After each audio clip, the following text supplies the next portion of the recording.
લીહોડા ગામમાં દારૂના સેવન કર્યા બાદ તેમજ અન્ય બીમારીને લીધે 2 લોકોના મોત નીપજ્યા છે, તો 7 લોકો હાલ સારવાર હેઠળ છે, જે પૈકી 3 લોકોની હાલત ગંભીર બતાવવામાં આવી રહી છે। આ ઘટનાના પગલે રખિયાલ પોલીસ તેમજ દહેગામ પોલીસ તથા ગાંધીનગર પોલીસના ઉચ્ચ અધિકારીઓ ઘટનાસ્થળે દોડી ગયા હતા, તેમજ તપાસ ચાલી રહી છે। આ ઘટનાને પગલે ગામમાંથી વધુ લોકોના નામ બહાર આવે તેવી સંભાવના છે।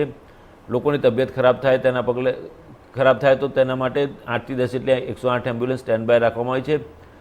ઉલ્લેખનીય છે કે જ્યાં ઘટના બની તે લીહોડા ગામથી RRU કેમ્પસ માત્ર 3 કિલોમીટરના दूरी पर है, જ્યાં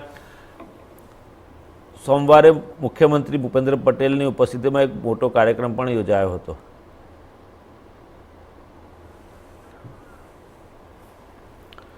तो जे रीते लठ्ठाकांडनी घटना सामे आवी छे अने जे प्रकारनी वात छे कि क्यांक ने क्यांक आ घटनाने कारणे 2 लोकोना मोत निपज्या छे अने जोड़े 7 થી 8 लोको घायल थया छे અને જે રીતે તેમને સારવાર હેઠળ રાખવામાં આવે છે, કારણ કે જે પ્રકારનો દારૂ પીવામાં આવ્યો હતો કે દારૂ જેવું પીણું પીવામાં આવ્યું હતું ને તેના બાદ આ ઘટના બની છે, ત્યારે પોલીસ પણ દોડતી થઈ છે, પોલીસ તંત્ર પણ દોડતું થયું છે। ગાંધીના ગુજરાતમાં દારૂબંધીના લીરે લીરા ઉડતા જોવા મળી રહ્યા છે, ત્યારે ગૃહ રાજ્યમંત્રી હર્ષ સંઘવીએ પણ એક મોટું નિવેદન આપ્યું હતું। સોમવારે સાંજે મંદિરની સ્વચ્છતા સફાઈ અભિયાન માટે પહોંચેલા હર્ષ સંઘવીએ પણ ક્યાંક એવું નિવેદન કર્યું હતું કે જે પ્રકારની ઘટના બની છે તે કોઈપણ સંજોગોમાં સાંખી નહીં લેવાય।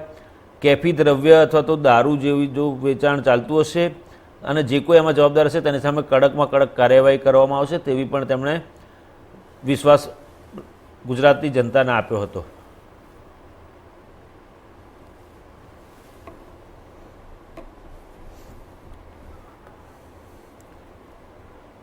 आज मामले हमारी साथ संवाददाता हमारा जतिन रावल अमदावादथी जोड़ाई चुक्या छे। जतिन, जे प्रकारे आ घटना बनी है लठ्ठाकांडनी संभावना व्यक्त कराई रही है, शुं छे विगतो आनी?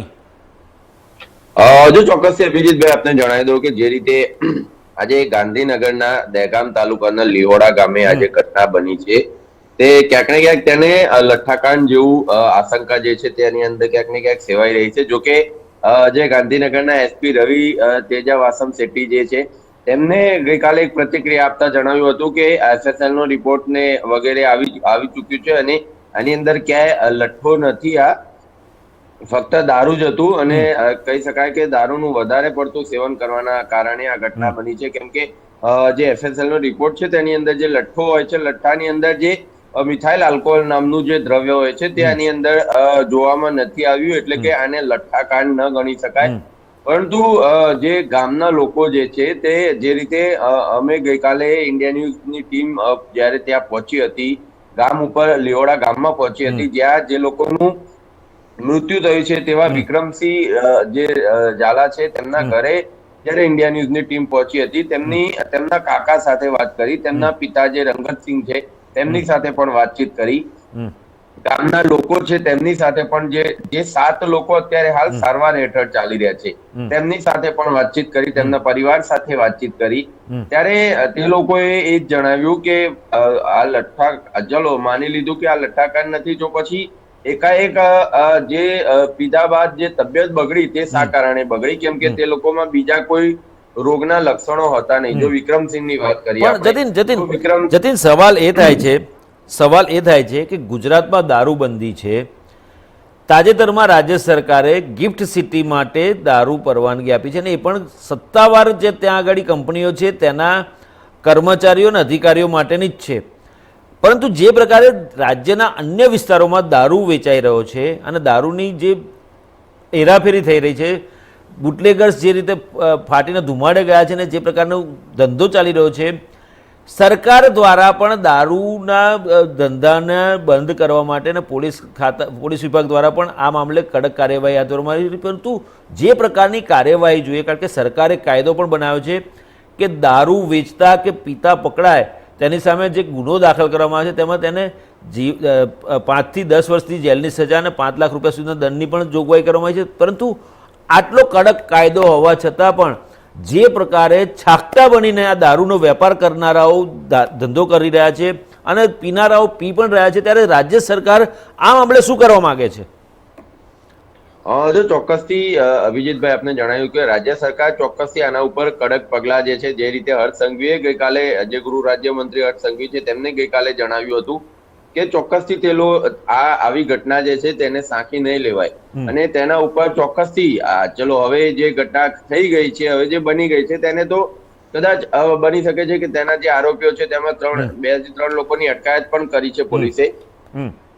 પરંતુ હવે વાત એ છે કે ગિફ્ટ સિટી સિવાય લગભગ ગુજરાતમાં તમામ ગામે ગામ, તાલુકા અને તમામ જિલ્લામાં કોઈ એવો જિલ્લો બાકી નથી કે જ્યાં દારૂ ન મળતો હોય. તમામ જગ્યાએ પર દારૂ મળે છે. જતીન, સવાલ એ પણ છે, છેલ્લો સવાલ કરું, સવાલ એ પણ છે કે રાજ્ય પોલીસ વડાએ પોતાની એક સ્પેશિયલ ટીમ બનાવી છે, વિજિલન્સ ટીમ કે એવું કંઈક કહેવામાં આવે છે, સ્ક્વોડ કહેવાય છે. એ સ્ક્વોડ જે પોલીસ સ્ટેશનની હદમાં દારૂનો વેપાર થતો હોય, દારૂ રાખેલો હોય, સંગ્રહ કરેલો હોય, ઘરમાં કે પોતાની ઓફિસમાં કે સંગ્રહ કરીને રાખેલો હોય, તેવી માહિતી મળતા, બાતમી મળતા આ સ્ક્વોડ રેડ કરે છે અને જો પકડાય તો જે તે પોલીસ સ્ટેશનના અધિકારીને સસ્પેન્ડ કરવા સુધીના પગલાં રાજ્યના પોલીસ વડા સીધા લઈ શકે છે. આટલું બધું કડક કાર્યવાહી થતા હોવા છતાં પોલીસના મેળાપીપણામાં ક્યાંક આ બધા ધંધા ફૂલ્યા ફાલ્યા છે. તો રાજ્ય સરકાર કે રાજ્યના પોલીસ વડા વિકાસ સહાય દ્વારા આ મામલે કોઈ આગામી દિવસોમાં પગલાં ભરવાની તજવીજ હાથ ધરવામાં આવશે ખરી? જો ચોક્કસથી બની શકે છે કે આ જે લઠ્ઠાકાંડ જેવું જે ઘટના જે અહીંયા બની છે ગાંધીનગરના દહેગામ તાલુકાના લીહોડા ગામે, તો ચોક્કસથી જે રીતે ગૃહ રાજ્યમંત્રીનું નિવેદન સામે આવ્યું છે કે આ ઘટનાને સાંખી નહીં લેવાય, તો ચોક્કસથી તેમના દ્વારા વિકાસ સહાય જે છે તેમના દ્વારા બની શકે છે કે કોઈ જે ત્યાંના જે અધિકારી હશે, ત્યાં જે પોલીસ સ્ટેશનની હદમાં આવતું હશે તે અધિકારીને બની શકે છે કે તેમને સસ્પેન્ડ કરવામાં આવી શકે અથવા તો તેમની બદલી કરવામાં આવી શકે છે.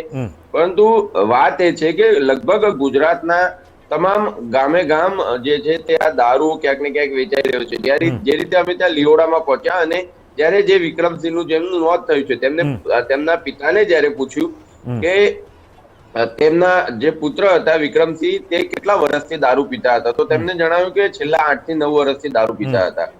મેં કીધું ક્યાં પીતા હતા દારૂ? તો કે અહીંયા આસપાસમાં દરેક જગ્યા પર દારૂ મળે છે અને ત્યાં જઈને પીતા હતા. તો પછી મેં કીધું કે તો પોલીસ કમ્પ્લેન તમે કેમ ના કરી? તો તેમને જણાવ્યું કે પોલીસ આવે છે અને હપ્તો લઈને જતી રહે છે. બરાબર, ચોક્કસ. એટલે આ એક સ્પષ્ટ વસ્તુ છે કે પોલીસ આવે છે અને હપ્તો લઈને જતી રહે છે. આવું કેટલી જગ્યા પર આવું જોવા મળતું હોય. જોકે દરેક પોલીસ વાળા કરપ્ટ નથી હોતા. કેટલાક લોકો જે છે તે કેટલા દારૂના અડ્ડાઓ પર રેડ પાડે છે, તેને બંધ પણ કરાવે છે, પરંતુ ક્યાંક ને ક્યાંક પોલીસનું વેડાપીપણું હોય છે તે આની અંદર સ્પષ્ટપણે દેખાઈ આવે છે. ચોક્કસ. ખૂબ ખૂબ આભાર અમારી સાથે જોડાયા અને વિગતો આપે. તો દર્શકો,